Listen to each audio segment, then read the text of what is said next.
Ripping on British coffee, just so you know. Right, great stuff, yeah. Coffee. Hey, Rick. What's British coffee then? No, there was a group. We're talking about Starbucks and their competitors, and there was a group of Australians that had gone to England and they weren't happy with the quality of coffee in England, so they set up their own coffee business with the goal of teaching the British how to present coffee to the customers. So it was I made the joke that British are known for their tea, not for their coffee, which is true. The thing about it, the people like Starbucks and all that, they can serve you the best coffee in the world, but it isn't half expensive if you don't mind paying a $5 for a cup of it. But of course, it's just one of those things, isn't it? It was coffee shops were actually started the stock market off the world stock market in London, funnily enough, rather than tea. That's where all the first companies were made. The old East India Company and all that lot. They were all coffee shops where the ship stocks were sold. That's just an interesting point. But coffee and spices. That's it. But of course, it's for the masses now. So people just have their dry dissected coffee. I've just got some myself here. I'll tell you what it is. I just got a pumpkin spice latte at Starbucks, which I don't often go to. Thank you. I've got a 100% Arabica medium roast, fresh and ground coffee. That's how I like it. There you go. It's better if you got the fresh beans, and no doubt, but freshly cooked. But I mean, even a cup of tea in London is bloody. It's hardly drinkable, really. You know, it's been stewed for a couple of hours in those cafes. So it's horses for courses. You can get some really shit food in London, no doubt about it. Well, you can anywhere, but I say it's that's Britain for you, you know.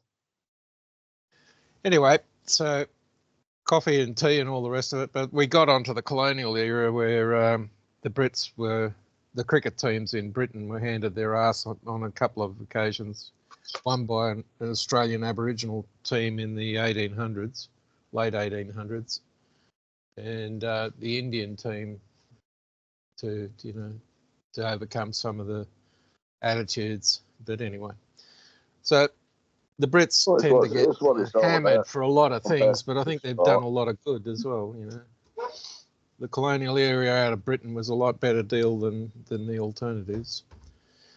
Well, but anyway, I think it's great that there's a lot of Brit bashing. I really think it's good, but I mean, people associate King Charles with British, or various pop stars or movie stars, but they don't really represent the core aesthetic of a British person. I don't think these people. They're just the front end media James Bond type people who they're not real. It's just what's presented as being us. The actual reality of this place is far different. People have been conditioned here to work from when they're able to when they die. That's basically what the British are, unless you're a wealthy person. Basically born into that. You might be able to scrimp and save up a pension for yourself, but at the end of the day, the taxes will have your house that you worked all your life for and paid we don't want to get too much into politics this morning. Let's get back to the topic. So anyway, it's okay. It's all right. I just want to. Okay, so Rick usually has a little bit of limited time, so why don't we let him talk about the Birkeland and the homopolar, and then you can respond with this idea that you've been looking at. Yeah, there's a YouTube. Right, that's great. That sounds a good plan. Go ahead, Rick. You there? I'm finishing watching the Thunderbolts video. Hang on. Oh, okay. Well, then we'll let Robert go first. All right. Robert's. You were looking at Copper Ball. No, I'm looking at a spherical neodymium magnet inside inside a. So what I'll do is I'll go to share screen so that you guys can see what I'm talking about. And I don't see anything in my Skype channel, but do you see a video? In the video, I'm driving, so I don't see anything. Yeah, I can see it. Yeah. Yeah. So the ball in the center is a neodymium magnet, and around this is he's actually made these molded these copper finish, and they join together, producing a enclosure. So just move it up a bit to where he's. Just wait for my internet. It's a bit slow. So what I'm going to do. So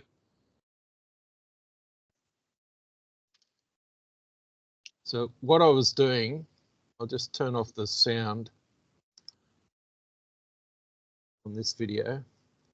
So there was I just need to find the right place in this video where he's playing around with this thing made up. Yeah, okay. So what he's done is he's got copper clips. He's got the ball in the center, and he's rotating the copper element, trying to get the ball to actually stand. But this is the part of the experiment that I thought was very interesting. So when we talk about the Earth system, we need to understand that the Earth is sitting in a magnetosphere, an ionosphere. So if we were talking about this image, the neodymium magnet in the center would represent the planet, and the copper enclosure would represent the magnetosphere. And then he's got another just ring magnet, and as he rotates it, he's able to force an induction mechanism that's causing the sphere to rotate, and the planet would rotate in sympathy. And I have had this idea for the last couple of years that the reason why the Earth's rotation is at the speed it's at is because of the magnetosphere rotation. So one of the things I was thinking about was that if the external magnetic field represented by the ring magnet changes its orientation by say 90 degrees, then the magnet in the center inside the copper device would rotate in sympathy to the external magnetic field, which would give you an explanation of why axial tilt can be affected, how the North Pole can the rotational axis can move based on the magnetic alignment of the system, which would imply that the real driver for the orbital patterns of the planets is a magnetic relationship, which is what Gilbert suggested in the 1600s in his paper. So the question I'm having here is I had a problem visualizing what the planets would do, and the experiment that I'm curious about is marking that neodymium magnet in the inside with its polar arrangement of north and south pole, and then see whether the magnet inside rotates in accordance with the external stimulus. So what Rick stated was that in the Birkeland current, there is an electromagnetic tube running down through the solar system, powering the sun, but it's also providing a magnetic environment. And if that Birkeland current rotates or moves, then the entire solar system would affect a rotation for the same reason that I'm suggesting here for the planet and this external magnetic field, so that you could get the entire stellar system to rotate through any angle you wanted, because the stellar current in the Birkeland field moves around, which it could well be happening. But what the question is what's the flow-on effect inside that environment, the magnetic impact of the external rotation on the internal structures. So in terms of this device, I think that's one question I've got in my mind that I would love to know the answer to. Well, in my mind, the Earth and its environment in the solar system isn't influenced by the Birkeland current that's pinched down to create the sun. It's the Birkeland currents that are coming off of that pinch that connect to the Earth, a smaller Birkeland current that connect to the Earth, and that influences the rotation of the planet. That's the mechanism that I see. That's how it's happening, and Yeah, the rotation is interject. due to the homopolar motor effect, which is directly part of the right-hand rule of electric current. Go ahead. Well, let me interject and make something clear for the audience. There are different scales of current that are overlapping, and they are not exclusionary. So when you talk about not Van der Waals, but Van Allen belts, and then when you look at the null skull map, you see this huge current coming through, and you see how the air is moving in certain ways. These currents are all concurrent, and we know this from the Earth spots. Whether they swirl in or swirl out just depends on if they're going in, so to speak, to the Earth, or coming back out of the Earth, so to speak. But these don't negate the other. So actually, both of your mechanisms could be working together, and it's the averaging of all this. Plus, of course, there's already conservation. There's already some conservation of momentum. There's what Halfin had calculated that has to do with mass and the conservation of mass. So you have the conservation of momentum, you have the conservation of angular momentum, you have the conservation of mass. You have what was in the system when the Shamash system broke up, and then you have these multiple layers, and it's all going to be affected by the density of the current sheet, depending on where we are in the Milky Way at any given eonic cycle, as to how relatively energized that Birkeland current is, or the local chimney is, versus at another time when it might be more or less energized, and that would affect the induction rate. Yeah, so these can all be overlapping each other. What we have in the solar system is the gross effect of all these impacts together. But one of the things that I think about in terms of the solar system is, imagine there's two donuts above and below the ecliptic plane, the equator arrangement. And those two donut structures are actually magnetic toroids. And the planets are literally sandwiched between these two magnetic toroids. So the rotation of the solar system is determined by the rotation speed of the magnetic toroid. And the planets are literally locked in their orbital speed. And the further out they are, the more regulated their motion will be based upon. I'll go with that. Okay, and I get you. But you keep using the word magnetic as if there's no electric, and that's like. Oh yeah, there's electric, but I'm separating. Well, you're talking about David LaPointe's work. You're talking about the work of David LaPointe. You're talking about the work of David LaPointe and those magnetic balls, positive and negative. Exactly. Yeah, but and can I make a point here, just so that we the turning of those balls isn't going to influence the electricity. It isn't going to influence the orbital rate of planets. That's something else. That's no. There's an axial rotation. If that's I rotate momentum. my magnetic balls, I rotate them. In David's experiment where you've got that's got to do with charge, rotation, potential, and momentum. The rotation. Can I just make the point? First of all, separate electricity behavior from magnetics, because electricity doesn't produce magnetics and magnetics doesn't produce electricity. What you have is a unipolar charge, electrical charge in the form of the electron, with a dipolar magnetic structure about it. Now, the one thing that I have a problem with is how can a spinning unipolar field create a dipolar magnetic result? It's just, it's not well thought out in terms of electromagnetics. So I'm separating electrical behavior from magnetic behavior.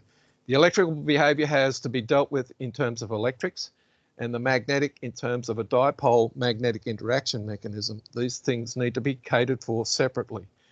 So when we have in David Allen Lapointe's videos where he's rotating the ball bearings between two magnetic bowls, what you find is that the rotation of the balls is determined by the rotation of the magnetic field on an axial basis. So as the magnetics rotate, the balls have to follow.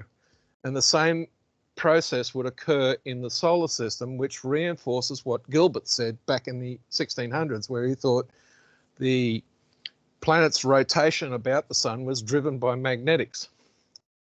And this is 60 years before Newton came along with his, gravitational model. And the magnetic model that I'm describing. They discovered electricity then, aren't they, really? They haven't identified the difference between magnetism and electricity. Yeah, he didn't know at that stage, right? Not even Newton knew about it. So the real issue here is that you've got an orbital behavior, like the rate of rotation of the magnetic field would be the governor for angular momentum within the entire system. And where you've got planets with a magnetosphere that is rotating, then it's going to determine the rotation characteristics of the planet inside because it's magnetically spun. There's electricity going into the system. But if I put extra electricity into the system, I will increase the rate of spin. If I take electricity out of the system, it'll slow it down. And there's the other impact of electrical charge and magnetic charge will influence the property we call gravity. And I just need to interject. I'm sorry. I was listening, but unfortunately I was coming in. I just want to remind you and the listeners that it is an unverified claim that you can separate the two. It's sort of like saying you can separate a man and a woman. You can, but you can't have men without women and women without men. That's I didn't say that. Well, unipolar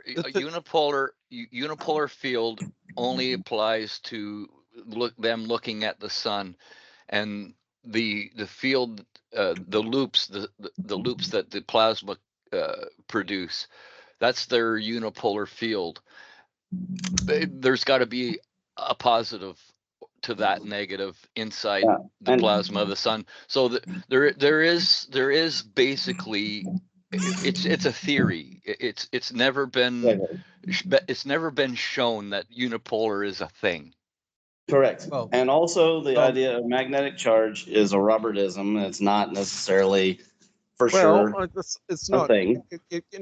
North and south have a scale of value that's measured in Teslas. So, the argument about it not having a thing is not right. The electrical structure is actually the electrical. You can't start from a determined stance. Yeah, I can. I'm saying that you can measure the polar scale of value of how strong a north field is to a south field. You can measure this. It's not. Yeah, but they can't measure the interior of the sun, which they claim to be the unipolar field. It's rubbish. Not. That's what I'm saying. It's rubbish. It's garbage because the model for the sun is. If you were able to penetrate the photosphere, it can't be measured, is what I'm saying. There has to be an opposite pole if they think that the loops are what they think they are. Yeah, they're not. That's not science. It's deduction is not science. Can I just come back to this, right? I think there's a planet underneath the photosphere of the sun, and I'll leave it at that. But what I'm going to deal with is electricity.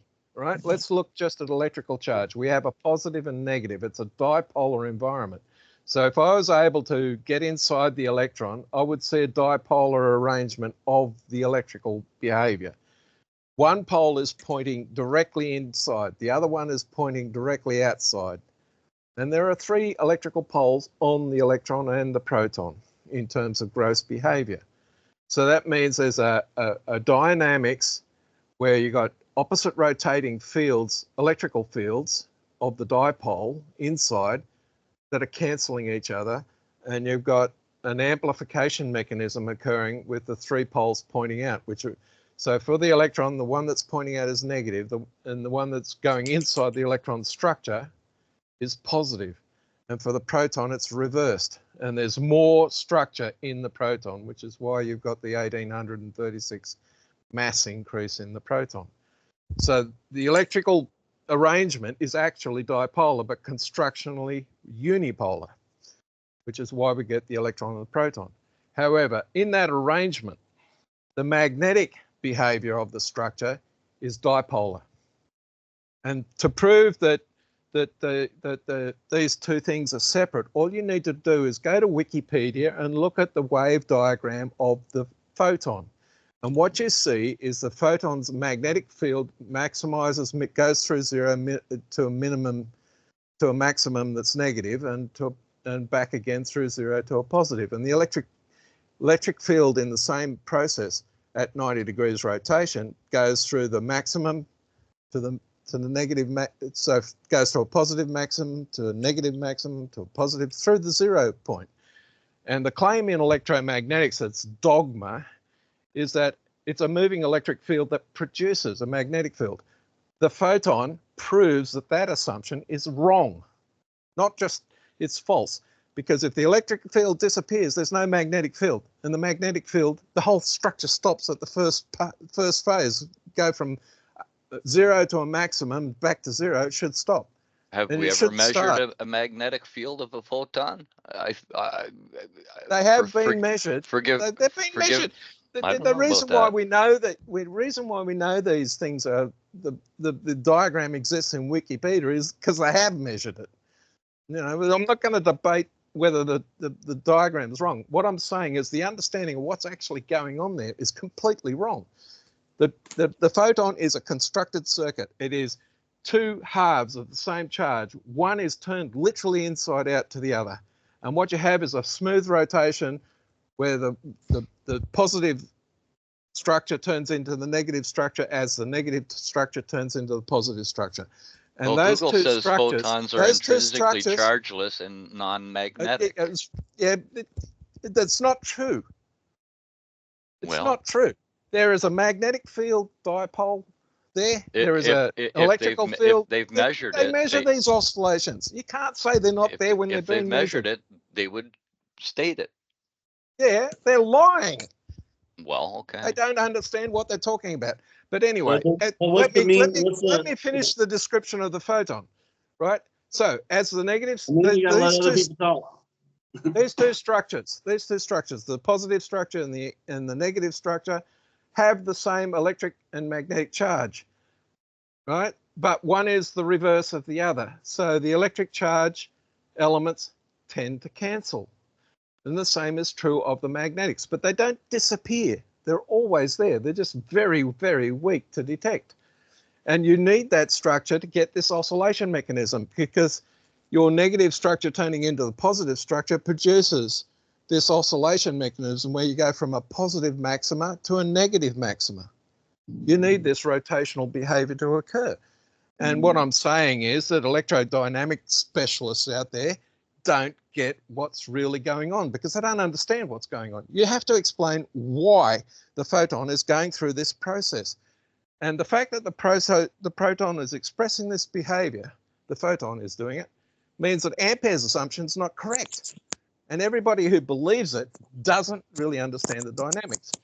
Which brings us back to this magnetic behavior that we're seeing in terms of rotation that I'm trying to get to.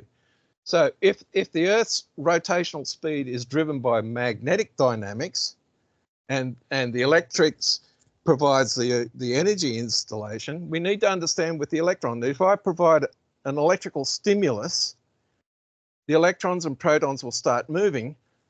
And because they're moving, the magnetic fields expressed by those devices will be expressed. So what you're getting is an electric influence that causes a magnetic response, but a magnetic response can also cause an electrical response because it's driving the circuit. But electricity and electrical charge of the devices will also influence it. So you've got 4 elements involved in this. You've got the electric to electric interaction, you've got the magnetic to magnetic interaction, which is dipolar as opposed to unipolar, which is the case for electricity. And then you've got this side effect of the electrical stimulation causing a magnetic response and a magnetic response causing an electrical stimulation, which is what Lenz's law is saying. And this device that we're seeing here on the screen is showing Lenz's law, which is magnetic interaction.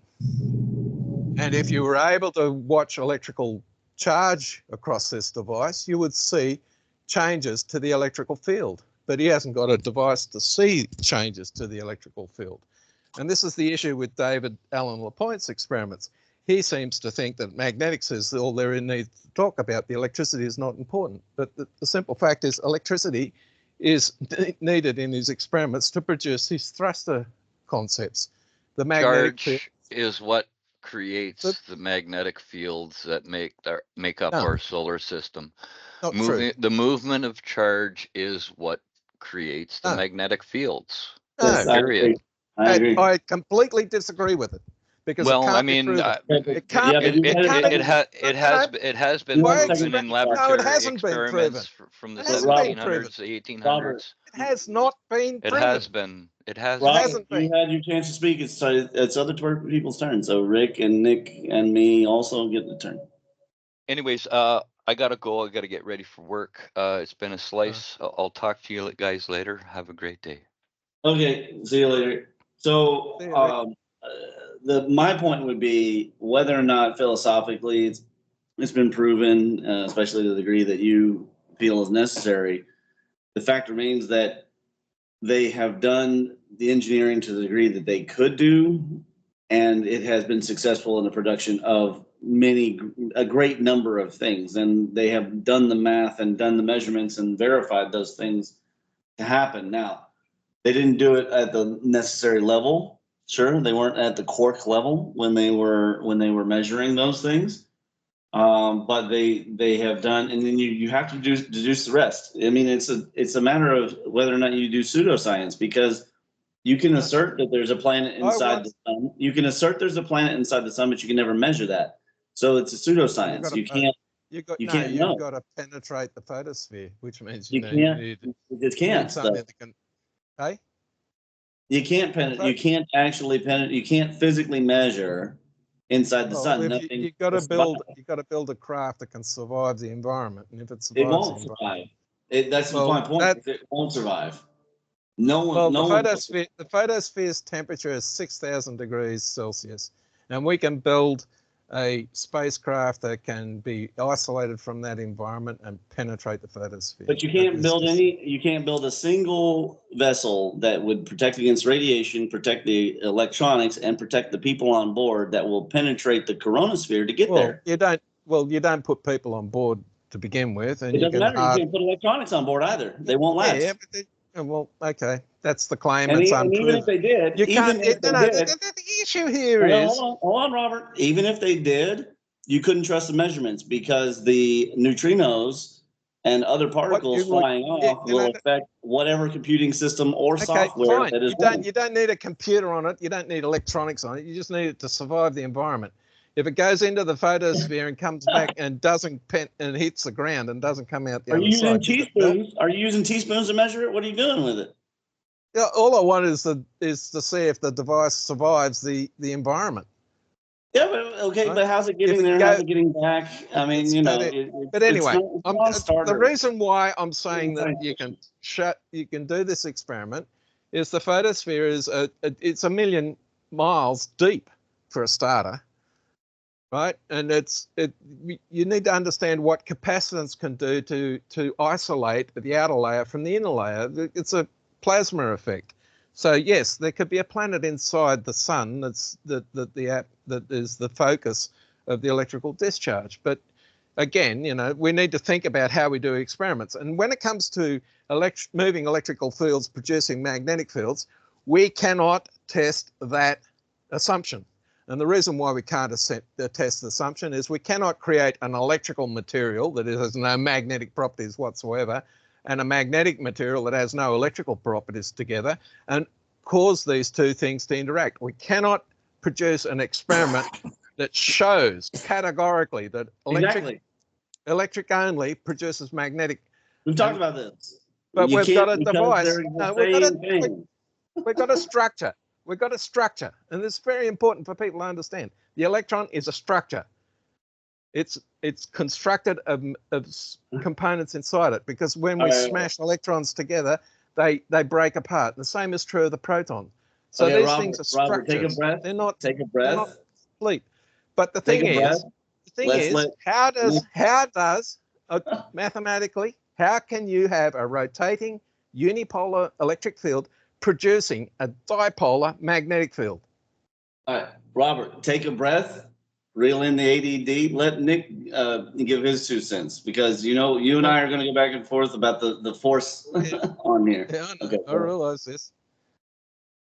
Right, if I could just right, I see the sun as being a soliton, which means it's generating its own electrical and magnetic field, which creates a series of shells around it, which one goes in one direction and then the consecutive one goes in the other direction. The planets seem to sit in their appropriate places in a shell kind of a structure like this. And I think the planets also act as solitons. But you see, studies have been done to show that these solitons can move through each other without interacting, because the magnetic fields within these structures cancel each other out normally, and so they don't necessarily they won't necessarily influence external objects magnetically per se. Now we know we have Birkeland currents that are feeding these solitons through the south poles, and I think we can look at planets like Saturn and Jupiter to understand these shells quite a bit more. But I think the sun is also doing a very similar thing, but on a larger scale, because there's a lot more power going into it at the moment, a lot more electrical energy via the Birkeland current. So I see that the planets are arranged as they should be in this. But anything moving between these planetary shells, well, of course, the magnetic current flips in these and goes completely the opposite way in the interspaces. So I think you could expect in these places to see quite high, very fast-moving particles if you were to ever to go through them, but coming from the opposite direction of the normal ones. Rotation. Counter rotation within the structures. So what you would have is, if my model turned out correct, where you got rotating magnetic toroids, there were ones that are prograde, and in between those, there's retrograde ones. Yes, exactly. But we haven't seen any of those in the solar system yet, I don't think. Well, have we looked for them is the question I've got. They could be there. We might not have. I mean, I'd be very interested to see what happens to comet behaviour as it progresses past the planets. It should affect the tailspins. The tails split and do things. But the thing is, what's occurring with a comet is it's going through zones of electrical capacitance, so it's discharging as it comes through its plasma trail. So there's an electrical behavior that's occurring in the solar system, because between the planets and the stars, and between the star and the sun and the planets, and between the planets themselves and their moons, there are electrical conduit discharge mechanisms. because there is a capacitance mechanism occurring electrically. And then you got I this. agree. I think it'd be very interesting to analyse the actual the amount of discharge from the comet and the direction of discharge. You know, as from as far observable as it is. Well, I think the natural conduit that you could use is the actual ionisation streams that are running out of the tail of the comet. So the tail of the comet could be the discharge path without any problems whatsoever.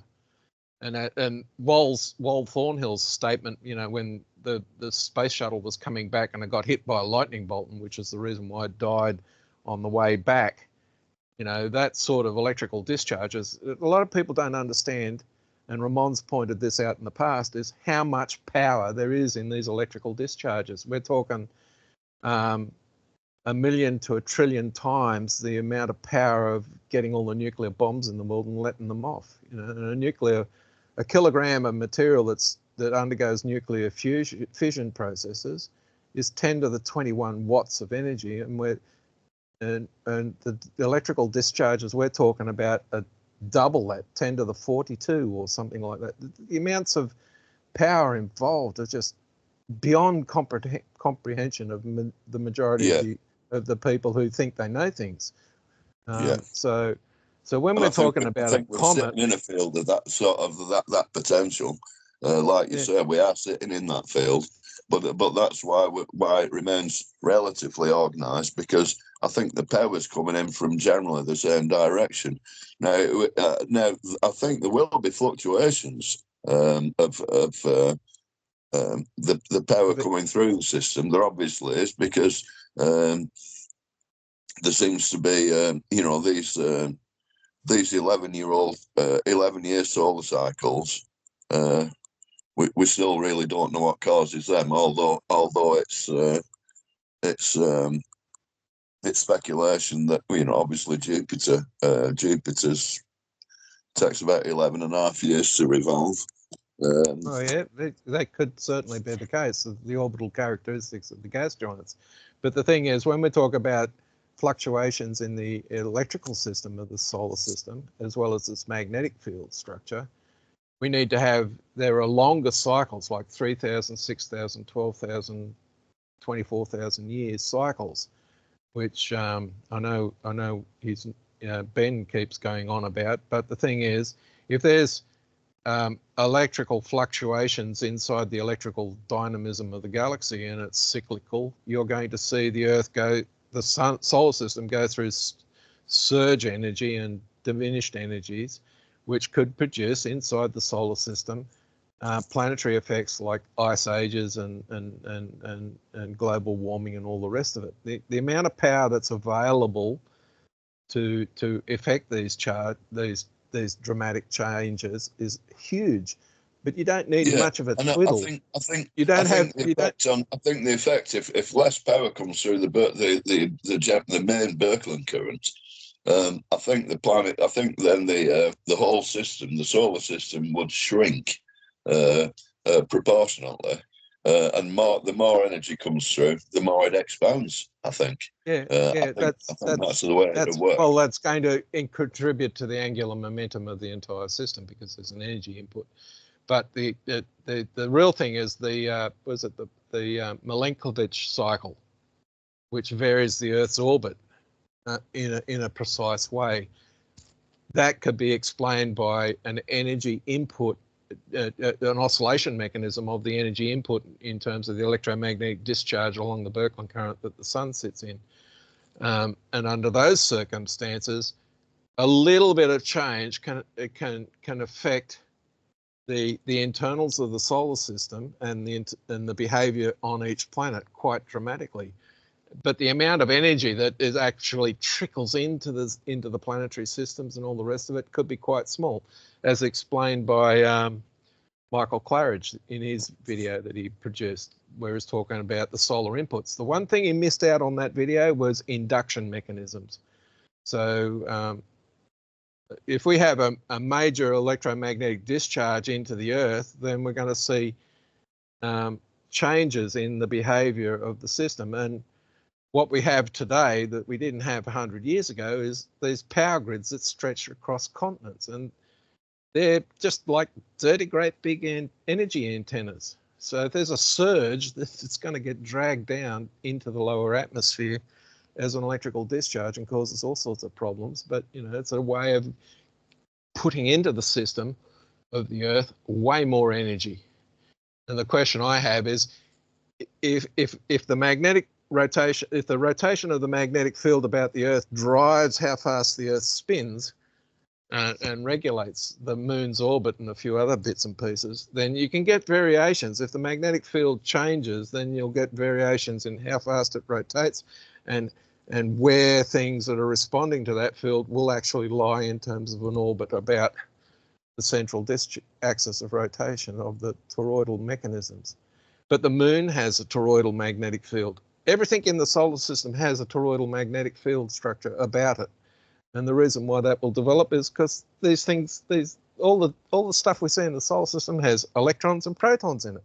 And these things are going to react to electrical fluctuations as well as magnetic fluctuations.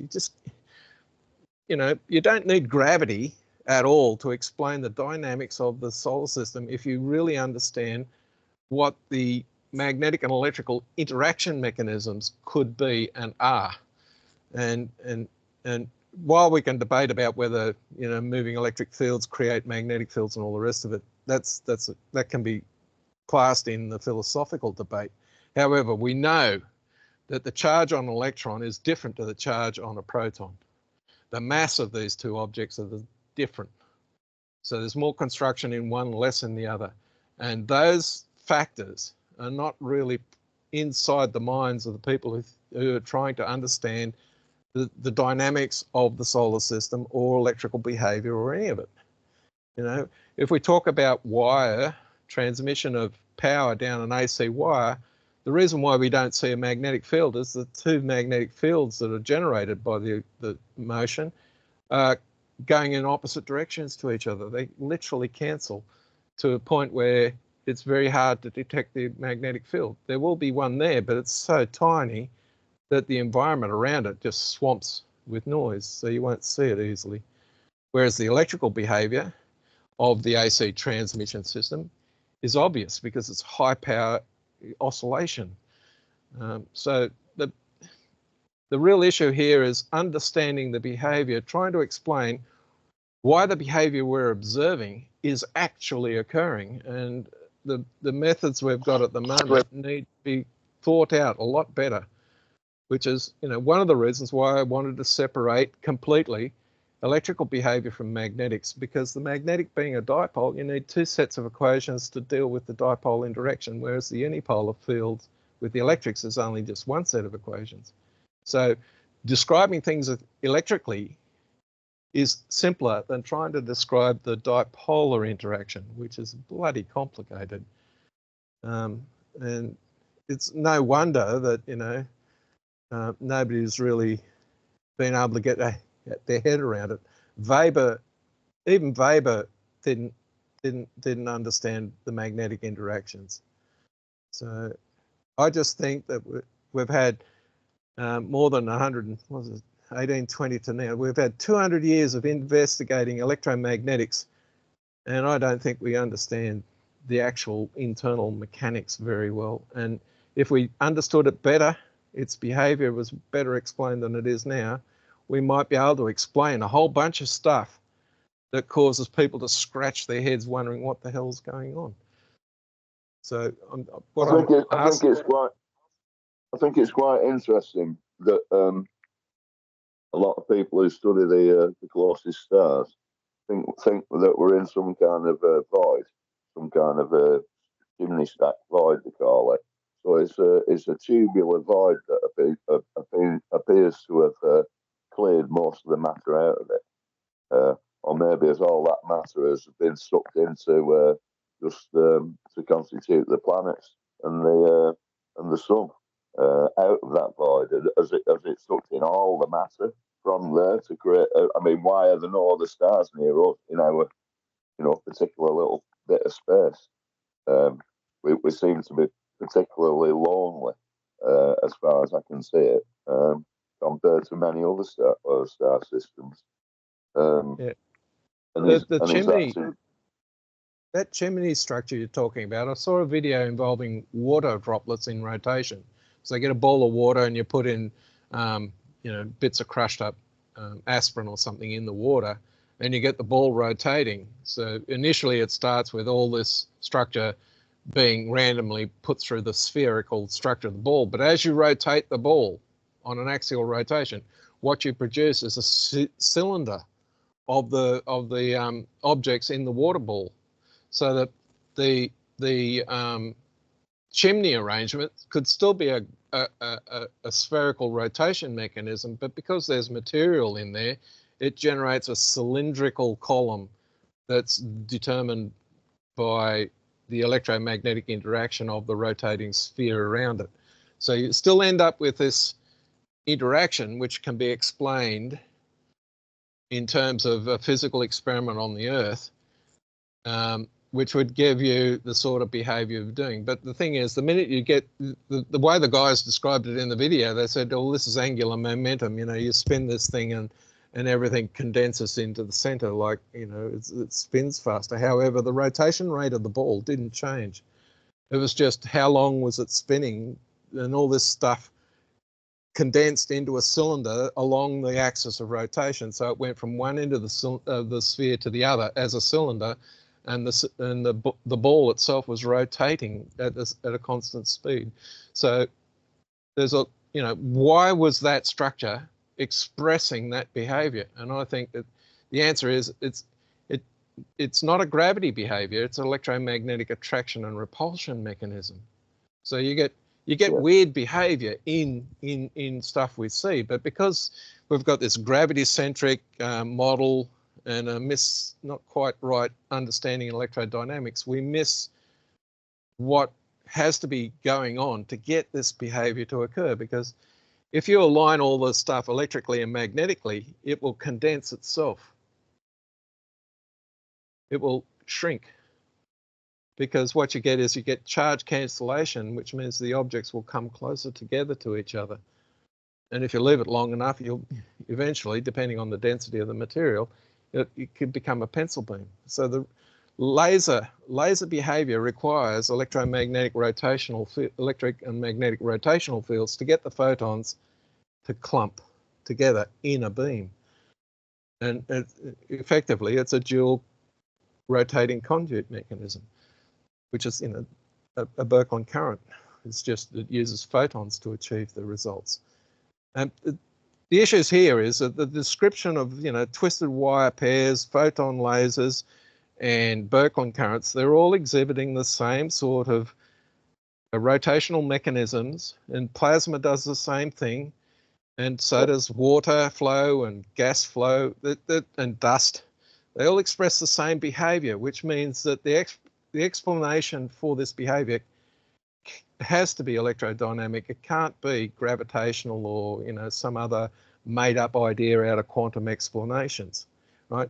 Quantum experiments observe data, but the explanations of why these things are occurring is where I think the problem really lies. It's inside the brain of the human being looking at the data. They're not asking the question of why is it this behavior? Why is it not some other behavior? And if the quantum model was right, they would be able to explain why it was that behavior. And we'd have electrodynamic mathematics that describe the electric and magnetic behavior under all circumstances, which is what Maxwell's equations do not do. There are conditions under which those equations fail. What they do is, of course, invent a new particle which will accept the new conditions. And just add that on and say isn't that just, you know, like platonic? Isn't that just platonic astrophysics? You know, add a new epicycle to make your model continue to work. Well, of course and it is. Copernicus comes along and demolishes you. So, I think that's absolutely how science is done at the moment. Yeah, it's just, you know, they're so welded to their idea that what they were taught in universes is the only answer possible that they're never going to understand that they're wrong. No. Gravity Okay. doesn't explain all this filamentary structure that the Webb telescope's been observing. It doesn't explain any of it. Yeah, so I mean, no one's ever seen an example of anything collapsing gravitationally. But with Markland convection and other things, we can force these condensation mechanisms with Z pinches and all the rest of it.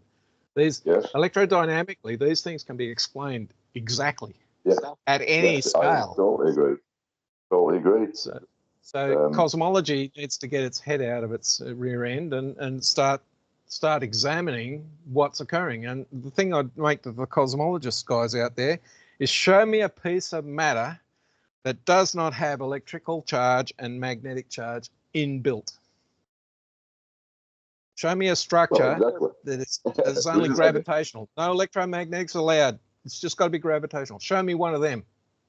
Right, and they can't. And then tell me why it's vibrating and kicking out light. Yeah, exactly.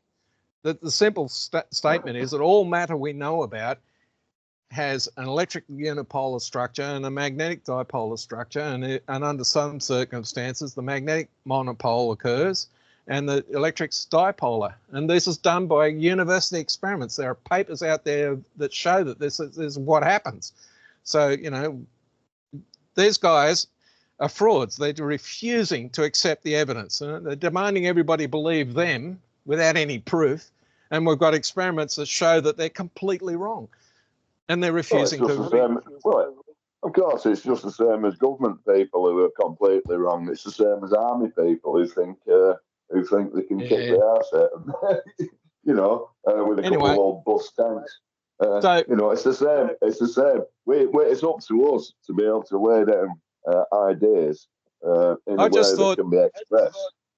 I just thought that this magnetic copper sphere thing, the magnetic ball and the copper sphere around it, might have been is the direction to go to prove the rotational speculation I have.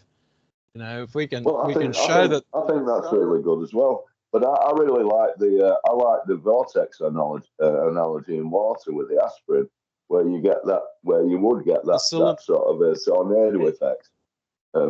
However, it wouldn't obviously it wouldn't be a whirlpool at the top. The ribbon a bit wider, I suppose, in the centre of the vortex, and then get narrower as it reaches the poles. It'd be interesting if you could do something with the water layers in there to extend that model. I know Gilbert made his breakthrough because he noticed there was apart from on his compass, he realised that there was apart from a north-south line to look at, the compass actually dipped down towards the North Pole, so it dipped through the Earth to find the magnetic North Pole.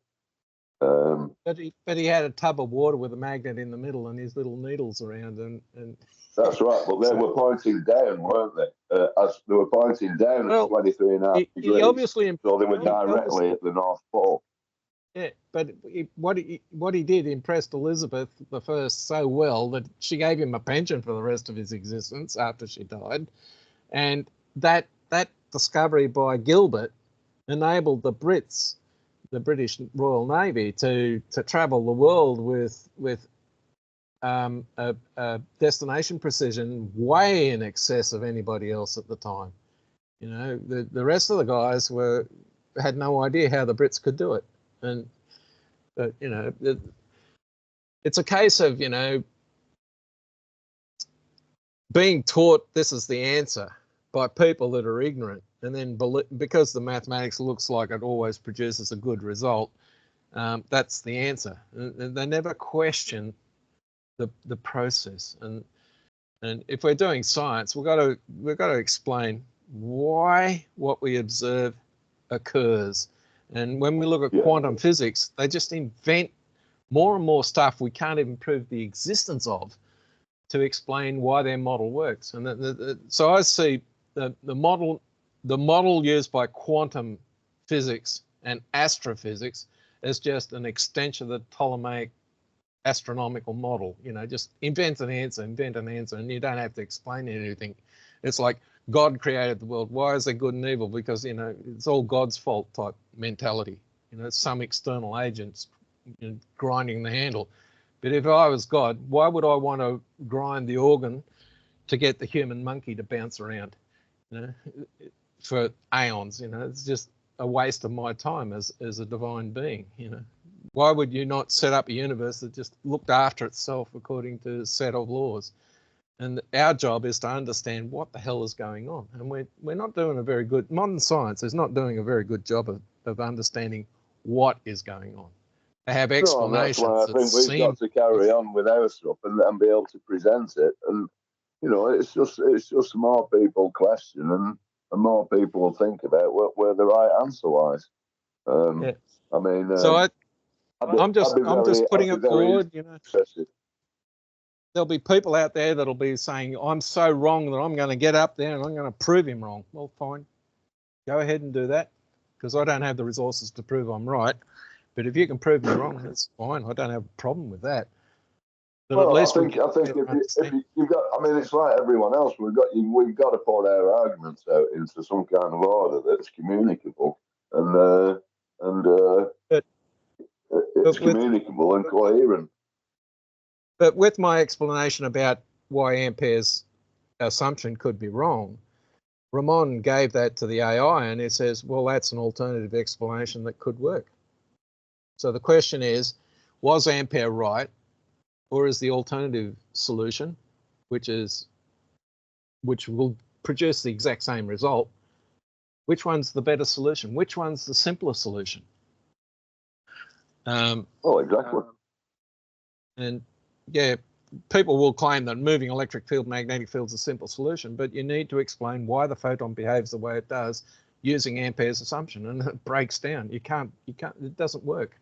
So there's got to be a better explanation. But when we're examining the photons, because the electric and magnetic fields cancel each other so equivalently, because when you're looking at a photon, you've got 4 rotating magnetic fields on the inside, you've got 4 on the outside, and you've got 2 electrical mechanisms where the charge of each side is negative. However, one's reversed, so it's negative, but from a perspective point of view, one side's positive, the other side's negative.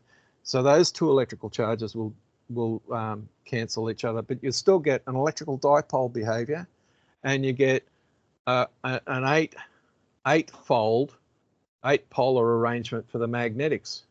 And because this is a fractal arrangement, you'll get harmonics that goes out. So you'll see a dominant oscillation electrically and magnetically, and then you'll see a quad arrangement, and then an 8 arrangement, and then a 64 arrangement, so on, as you go up the binary tree of squaring the number of poles involved. So, and as you go up, the effect of that interaction reduces in magnitude, so it becomes fainter and fainter to see. So you need some really pricey equipment to notice this stuff.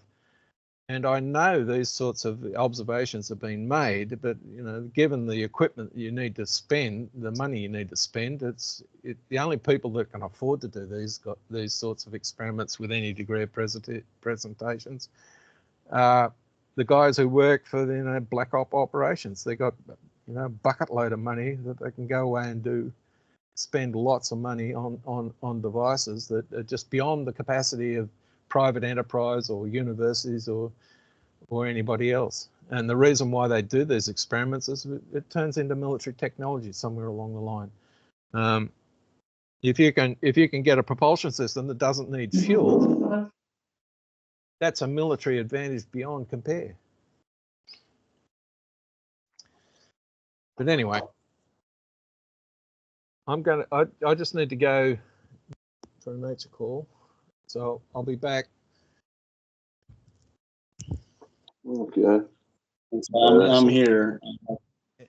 Got a little screwed by my patient, but I'm here. I just like I say, I got screwed by my patient, so I'm kind of like a little bit inward at the moment, and it's very frustrating. But it's the era we live in. You know, people are not very responsible for themselves, and so you know, I just marvel. You know, like you communicate directly with people, and they just hear whatever they want to hear. Yeah. Well, I just found out. I've been paying my rent rather than the government for the last 6 months. So I'm about $3,000 poorer than I thought I was. And I'll be getting evicted if I don't sort this out in the next week. So yeah, I mean it's happy days. But well, I'll see how I get on in here. Well, I've hit the roof with them already, so. But it's all this. They said I owed them £4,500 out of my mother's money. So anyway, maybe that's how they're taking it back out of me without telling me. But of course, my bank statements weren't coming to this address. I haven't been able to sort out where they're going at the moment.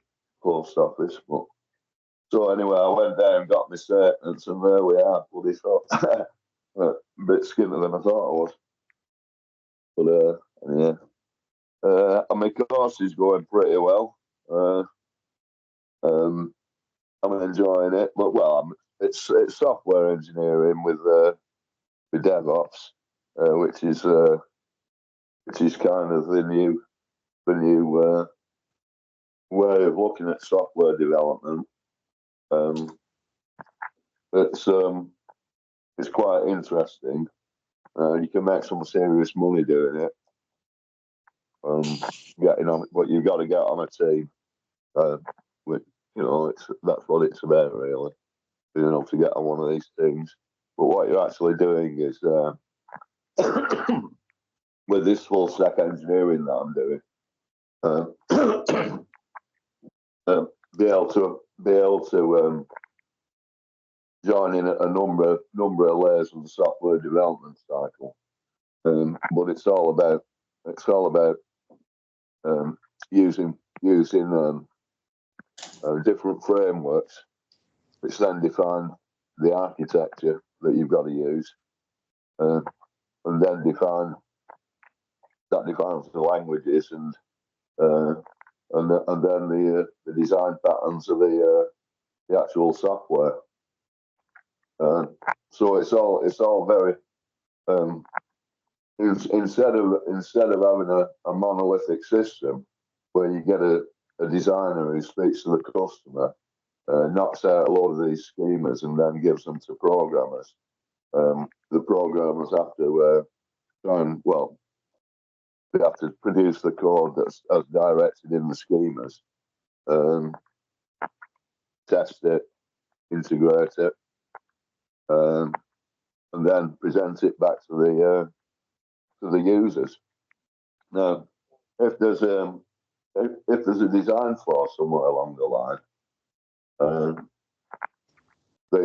you've got to do the whole lot again, and so it's probably another year of going through that cycle again with your updates before you can get something that's usable. So, Right. So the way they're starting to do it is use these frameworks and hook all these different components together in a framework, which then you get the programmer to basically get them to speak to each other, and so you've got your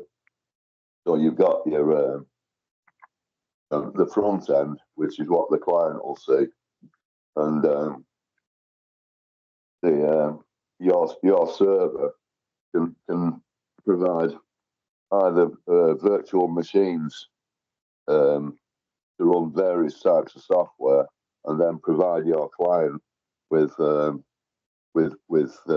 calculated data or company data, or you can transfer data to the client from a number of sources, third-party sources, so that the client can, on a dashboard, you provide all these connections for your client to view on the dashboard, and then JavaScript helps the operation of that dashboard remotely for the client. So you're involved in all this. And then of course the back end as well. Well, that may that will serve you different responses up to the client side, but also it will connect you to other services like an AI, like logging in and permissions, authorization, charging, billing, banking, all that sort of shit. So you can lay off all these services, but just have them as separate components.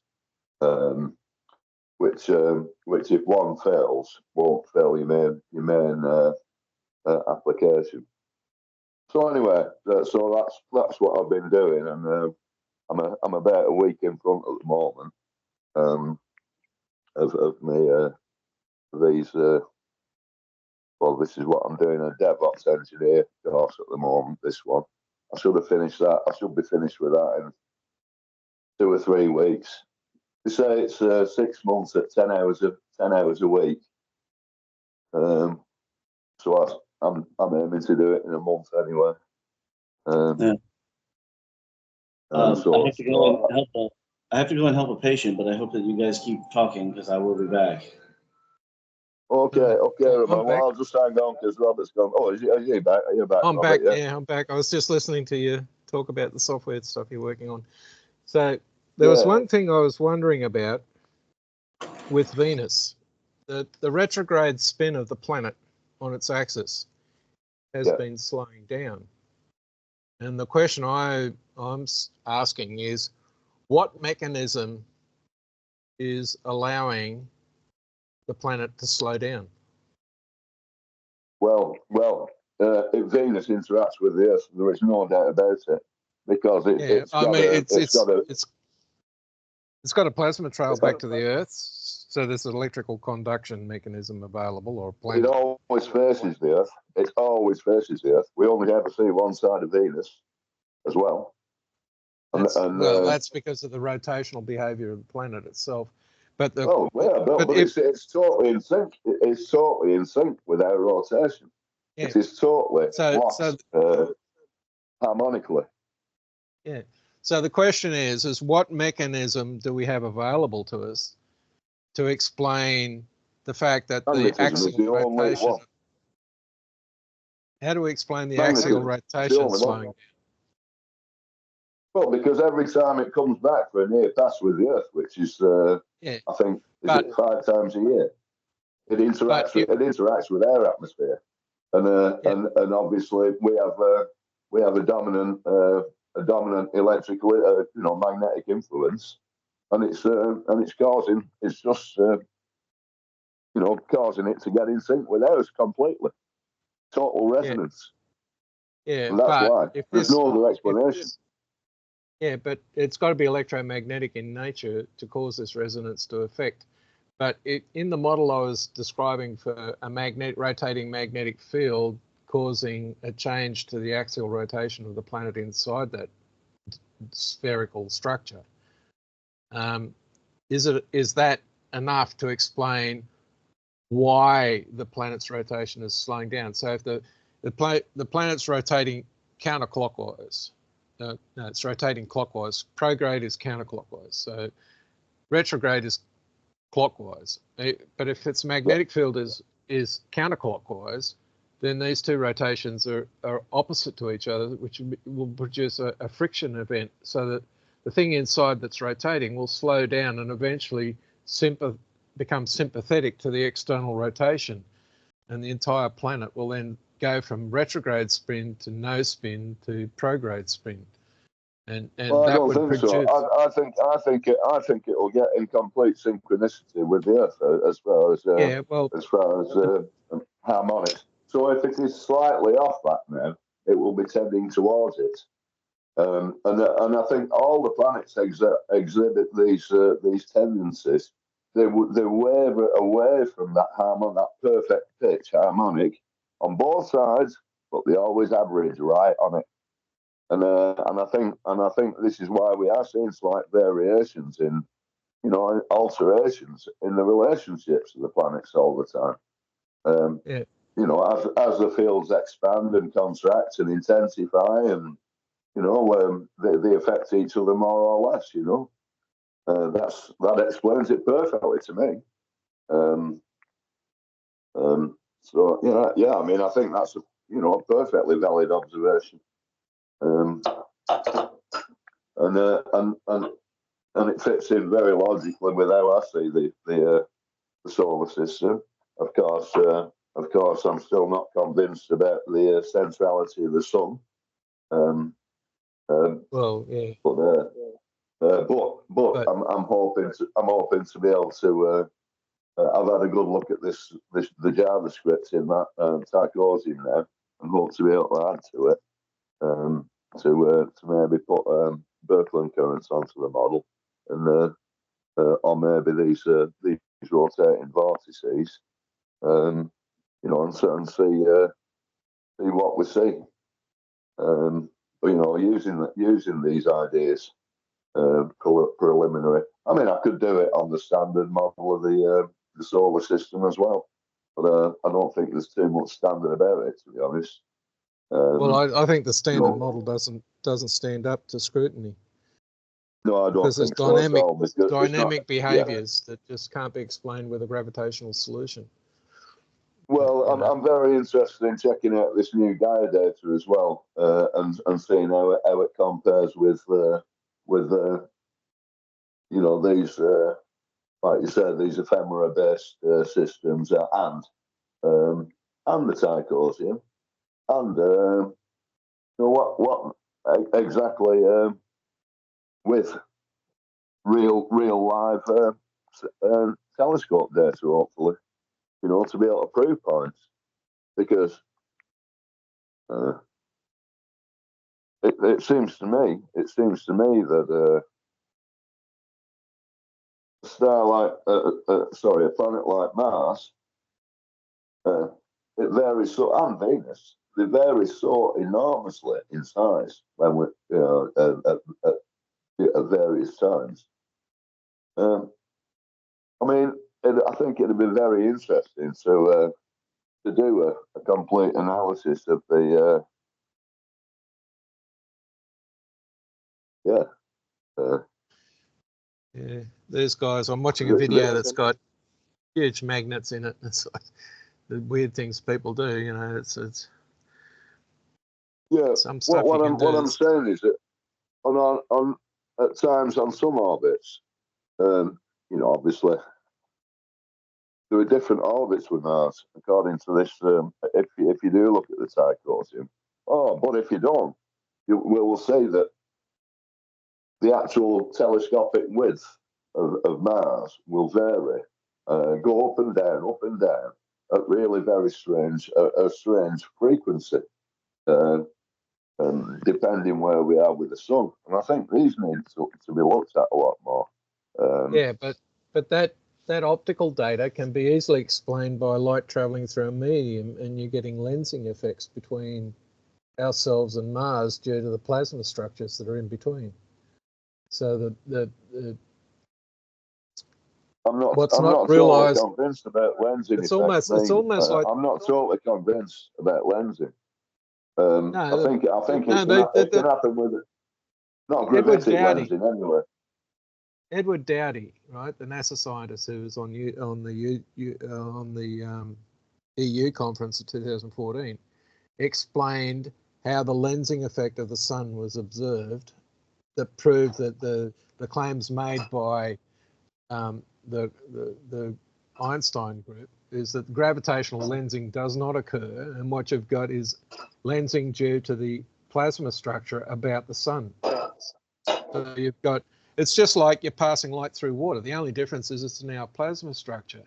So the lensing effects are very different. That's not gravitational lensing, is it? No, it's electrodynamic, and it makes a lot of sense. The photon structure is electromagnetic. It's an electromagnetic device, effectively. You've got a plasma structure, which is electromagnetic structure, electrons and protons and ionized gas. and light is passing through that structure. So Yeah, it's more dense medium, yeah. And it's a medium, so you're going to get electromagnetic interaction between the photons and the plasma, and the shape of the plasma will focus the light. So you'll get these distortions occurring for free. They just come with the deal. So it's almost like people who want to go out there and claim to be astrophysics experts, astronomers, and all the rest of it. I view that if they haven't done plasma physics, electromagnetics, and to a engineering standard, like electrical engineering and plasma engineering, if they haven't done that coursework to that level of standing, they don't have the right to go out there and study the stars. Because what is absolutely shown concretely is that all the stars out there that we see are electromagnetic structures.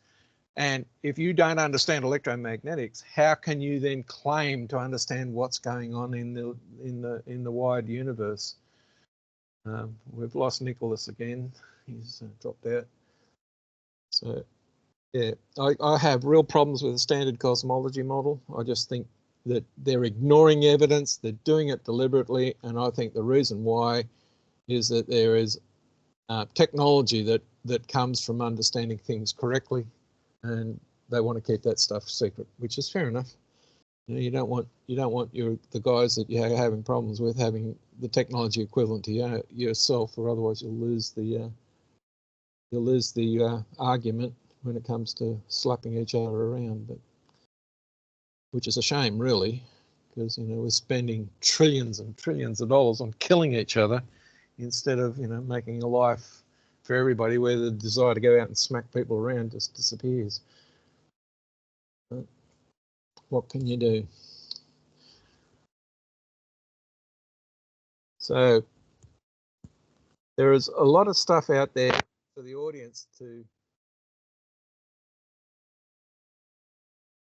There's a lot of stuff out there that we could understand better if we had a much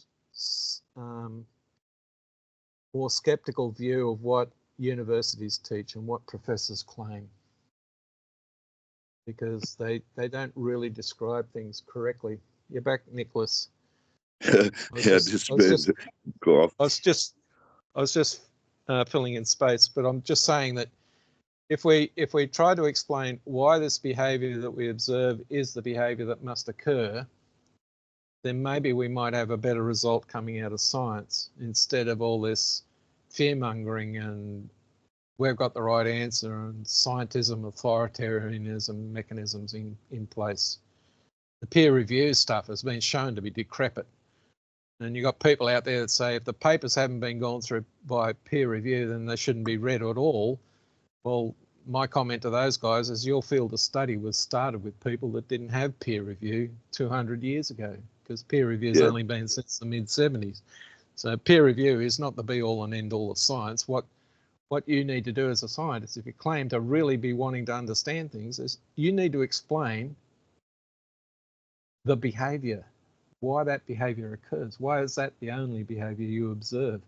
And if you can't do that, you need to go back and really understand what it is you're being taught, because there's assumptionitis. Science is filled with assumptionitis, and assumptionitis will get you every time, because you'll make an observation that comes as a total surprise, and it literally destroys whatever precious model you want to adhere to.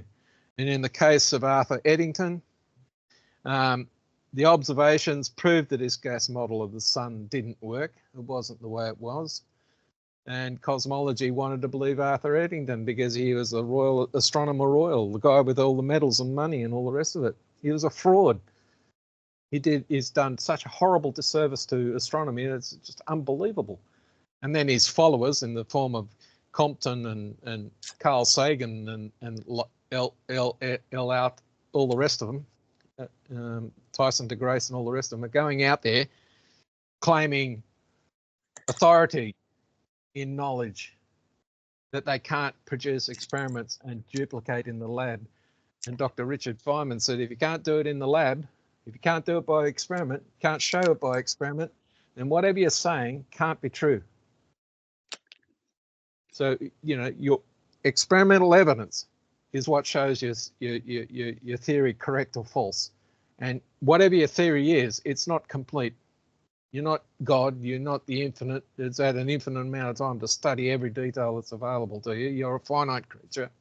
You don't know everything in science. If you did, then maybe you might come up with a better explanation. But modern science is, you know, inventing stuff that's just noise in the wind. It's just rubbish. Dark energy is not required. If you use electromagnetics, you don't need dark energy. You don't need dark flow because that's just electromagnetics being expressed in dark mode plasma behavior. Known in the lab, can be scaled to, you know, can be nanometer scale or picometer scale, all the way up to billions and trillions of light years on the intergalactic scale. It's just the orders of magnitude. Gravity doesn't do that job. Electromagnetics does. Electromagnetics is fractal. It's dynamic motion. All motion in the electromagnetic mechanism is helical. So we, you know, this the idea of circular orbits and elliptical orbits and all the rest of it. That's just rubbish, because all motion is helical. The only motion that occurs in the universe is helical motion. No other type. There's no such thing as a straight line motion. There's nothing. If you get a cone and a plane and you cut them, all those shapes you can produce by rotating the plane do not occur as a motion in the physical universe.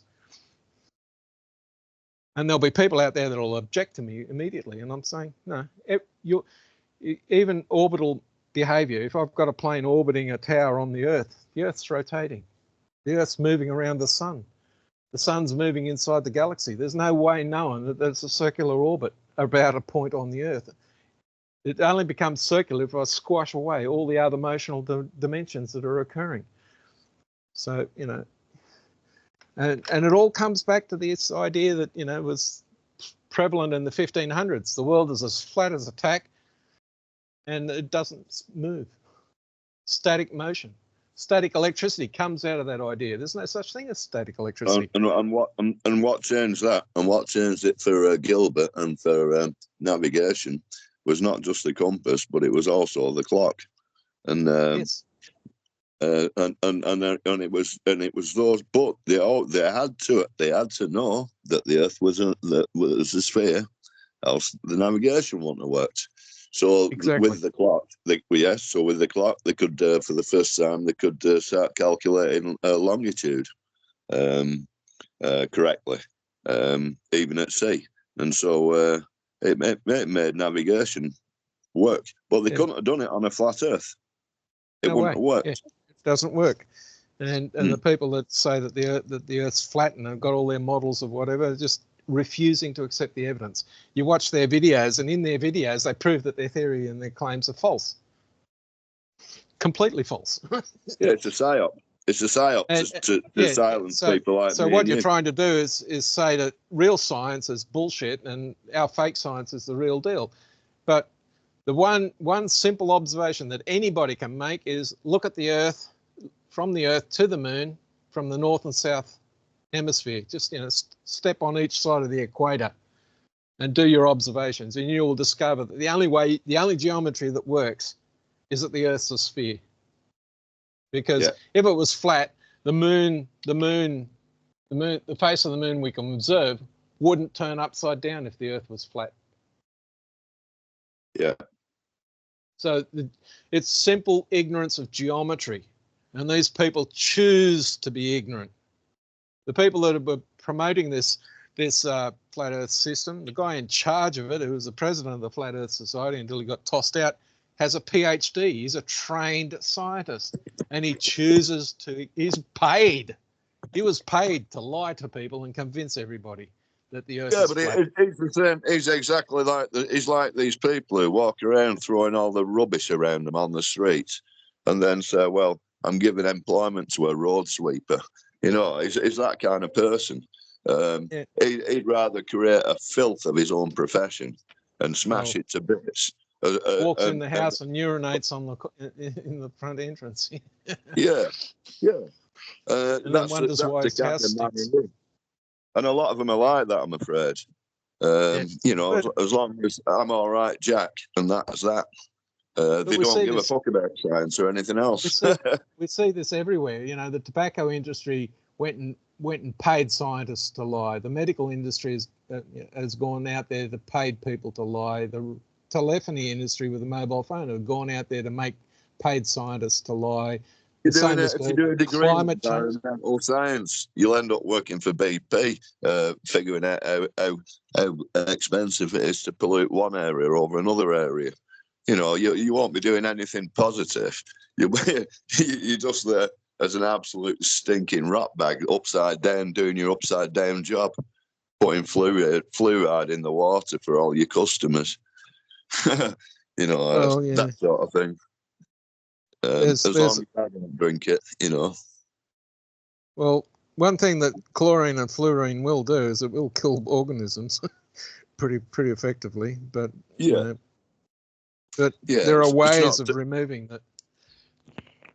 Yeah, I mean it's been done for centuries without fluorine and chlorine. To be honest, ultraviolet light on your inlet pipe would do the same job. It would kill the bugs in the water.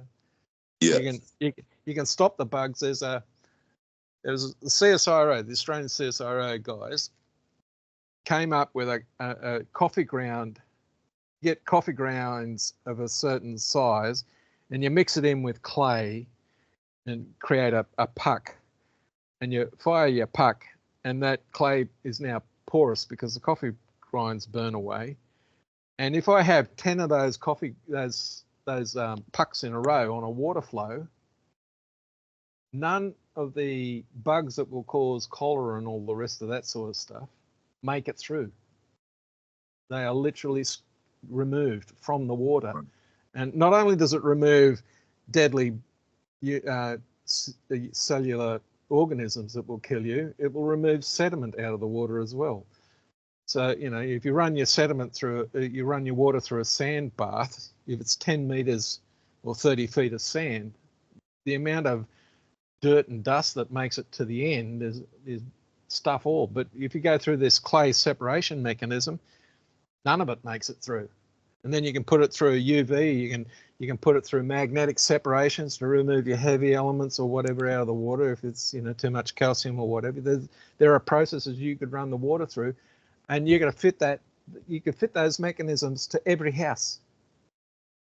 You wouldn't need to go and spend huge amounts of money for regional filtration systems on water, which is, you know, to make it potable and all the rest. Yeah, but that doesn't pay your doctors 200 grand a year apiece, does it?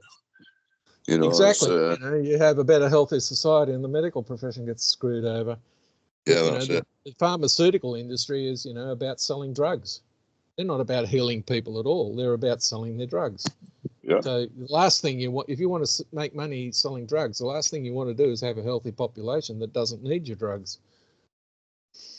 Yeah. So, you know, it's a simple stuff, but, you know, a lot of people out there will listen to what I'm saying and just say I'm a nut job.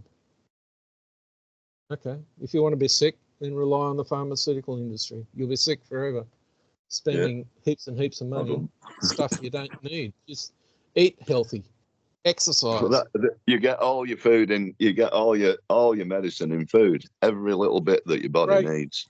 Grow your own food if you can. Well, yeah. Most people have a diet of maybe 20 different, a variety of about 20 components in the diet. And I think even only maybe 200 years ago, people ate a lot more than that. I mean, you look at, for example, Tuscany, the cooking there. It's only peasant cooking. People ate everything they could get their hands on. But what's resulted is all this fantastic cuisine and you know, a very healthy population that lives till they get to 100. Work hard in the olive fields, you know. So, you know, we've got to stop listening to governments and industry companies that are interested in making a profit. That's all they really care about. The governments are only interested in telling you what you should do because it's of value to the government. It's not valuable to you. They tell you how you're going to live your life, where you're going to work, and all the rest of this sort of stuff. What You need to be What you've got vaccinated to because you do. might get COVID or the flu. Yeah. And the death rate from getting the flu is, 12 in 10,000, I think it is, 12 in 10,000. And if it's the one that was the flu version that was going around currently since 2019, it's 14 in 10,000. So yeah, you're going to be sick for a while, but your chances of dying are not good. The Spanish flu of 19 killed 3 in 10 people within 48 hours to 72 hours. If you got the Spanish flu back then, you were dead. Well, also, and that's a pandemic. Well, yeah, but also, I think a lot of these flu outbreaks are again electromagnetic, and with these solar storms, I think there are a lot of mutations that go on with these bugs. I think there's an increased rate in mutation that's happening right now with this increased activity. And but you've got to remember that if on the Isle of Wight, when they made the first telegraph signal across to America, there were about 200 or 300 people died within a week and they called it flu, but it's exactly when they had that transmitter going. So I think they got irradiated basically. Well, if you have the wrong sort of fluctuation in your magnetic fields, and it doesn't have to be very big, you will die. It will kill you. Magnetic fluctuations will kill you.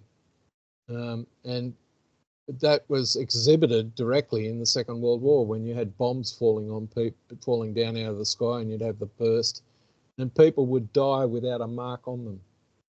Yeah. And the reason why they died is they suffered an electromagnetic pulse, and it was the magnetic component of that pulse that killed them. Yeah. And so if you have the wrong sort of magnetic pulse, you're dead. No amount of shielding is going to save you. It's not like you're getting zapped by electricity. And apparently it just eats your life force. It just sucks it right out your bang. And but just now and you're gone. Boom. Well, the body communicates. The body has instant communication, which is not along the nerves, right? So electric and magnetic field fluctuations in the body is the communication mechanism, and your body is so sensitive to those fluctuations. It's what's used to regulate your body's behavior. And if you interfere with those fields the wrong way, you're dead. Whereas the nerve behavior, which is intentional of the brain, I want to move my hand, that mechanism is slow as you can imagine. Compared to the magnetic and electric field mechanism can travel the height of your body from your point of view instantaneously, because it's traveling at the speed of light.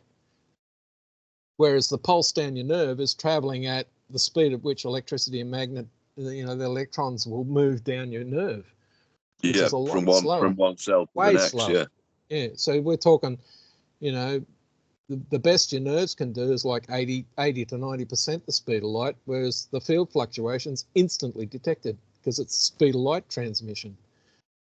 Well, I mean, the time of muscle reaction is bloody slow. It's something like, for a human being, it's something like 70 milliseconds or something like that before you can even, between thinking about something and being able to twitch your muscle to do it.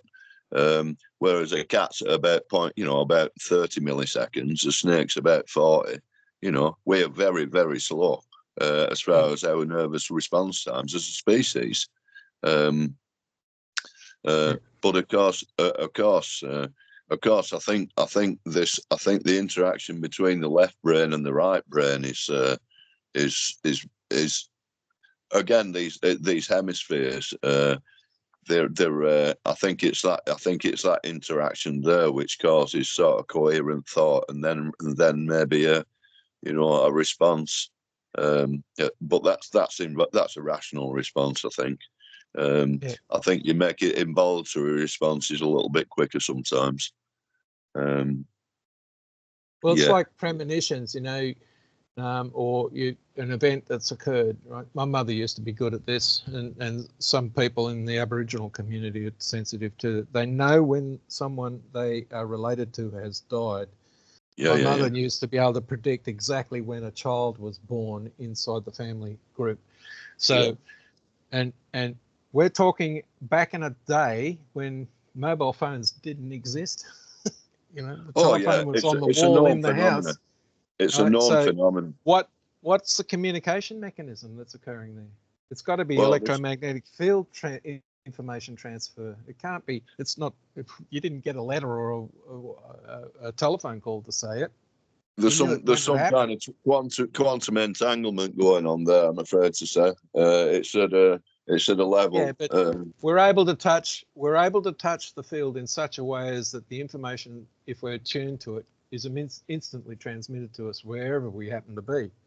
Yes, whether yes. it's on the planet or within the universe anywhere. Really. And I think we can access all that information, but I think we're more tuned in to the frequency, which is our own family and our loved ones, or pets, or your dog or whatever it happens to be, Well, that would imply a genetic DNA tuning mechanism for our response to our environment in terms of close relatives versus those further away.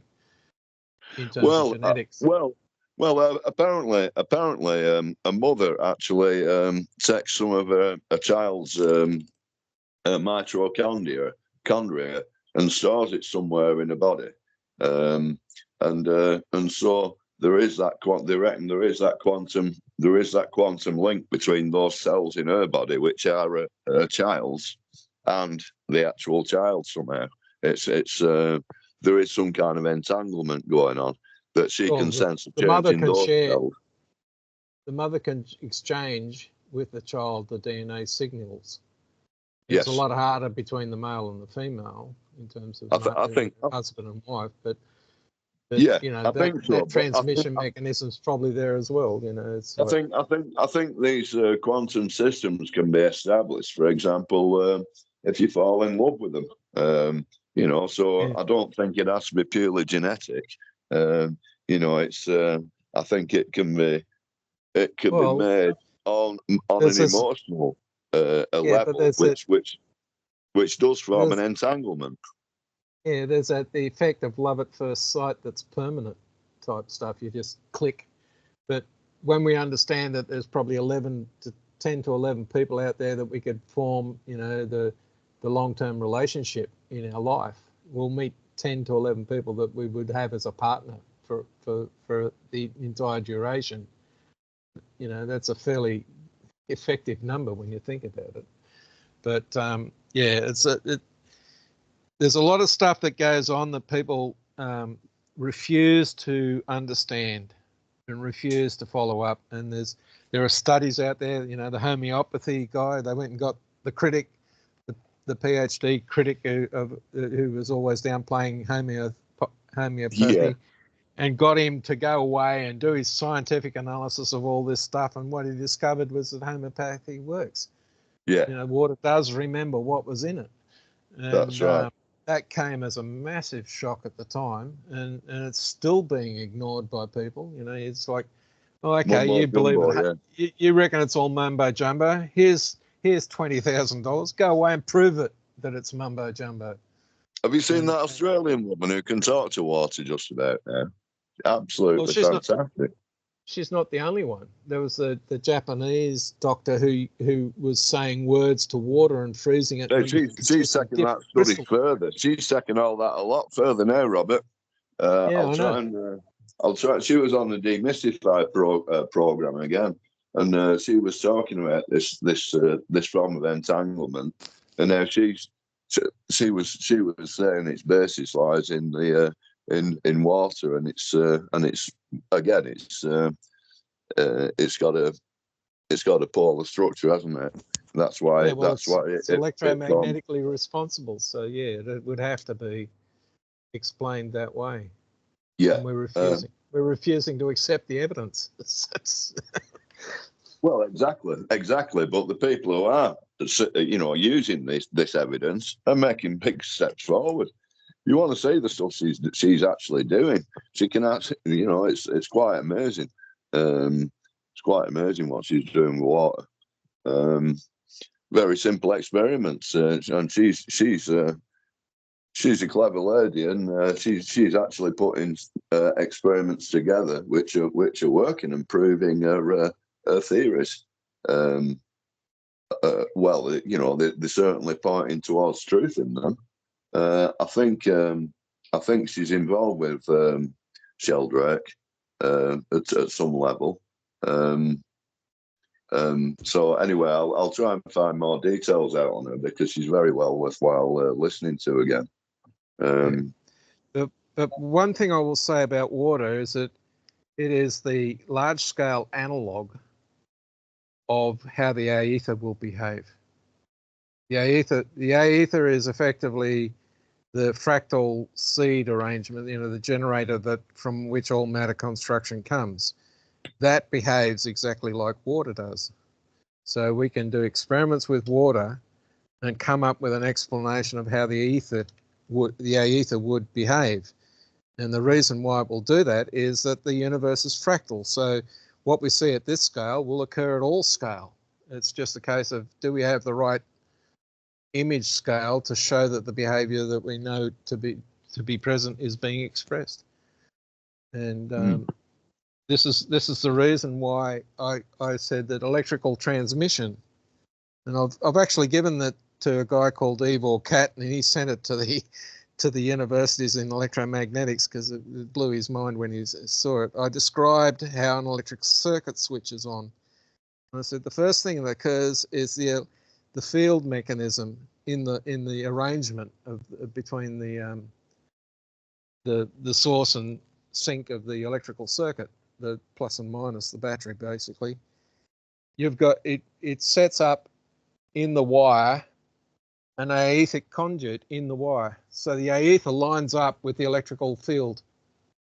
So when you switch it on, the aether instantly switches on, and the aether can travel at any speed, right? So it doesn't matter where you're in the universe. If you're in the aether, at the size of the aether, you can travel anywhere within the universe instantly. There is no speed limit. But so the aether sets up a discharge along the electrical capacitance. So it's going from plus to minus, which is a discharge mechanism.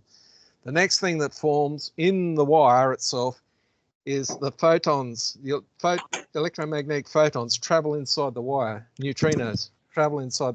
They get kept. So the photons in the wire then start flowing. And the last thing that happens is the electrons on the outside of the wire start spiraling in dual helix opposite spin rotation down the wire. And that's the slow part of the process. So when we talk about a circuit switch on, it's instant as far as the electromagnetics, as the aether is concerned, a bit slower in terms of the photons, but that's at the speed of light down a copper wire, which is pretty quick. 1% of the 1%, 99% the speed of light down the copper wire. And then the electrons, which are traveling, it takes a quarter of an hour to go 3 feet, or 45 minutes to go 3 feet. I forget which. It's incredibly slow. So we don't really understand the mechanism as electric switch-ons. So when I described this to Ivor, he sent it off to a whole bunch of guys in universities, and they just not a peep out of anybody. They didn't even go back to. They didn't go back to Ivor and say, "Oh, you're just talking crap out your ass." They just weren't going to talk about it that way. Yeah. So they just ignored him. They just ignored him. Yeah. Because he's been criticising these guys for decades, and they won't listen. But that was an explanation. Whether I'm right or not, I don't know. But it seemed to me that if the aether is electromagnetic at the base, from which all matter structure exists, which produces electrons, protons, and photons, which are electromagnetic, and then all matter is therefore electromagnetic, at least.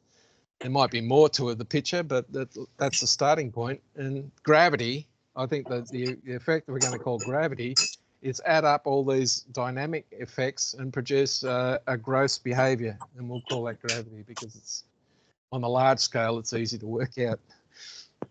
That's what do the you way think? I think. What do you think about this Hoffman's conscious agents?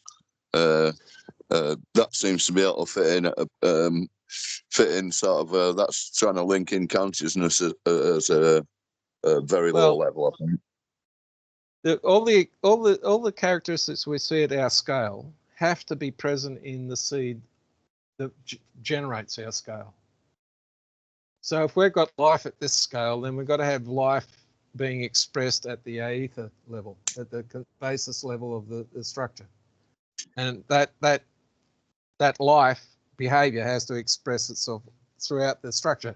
So all the way from the aether seed to our scale, and from our scale to the galactic scale, life has to be expressed at all levels of scope. And it's all dipolar, with producing a three-state effect. So plus, minus, and neutral, effectively, in different charges. So the past and future are effectively a plus minus, and the now is where those two things balance out. So time itself can be viewed as a charge, but there are charges that are fundamental, and then there are charges that are virtual because of motion, that express because of motion, and the matter is dipolar to begin with. So you're going to get dipolar motional behavior, which will look like the dipolar charge mechanism.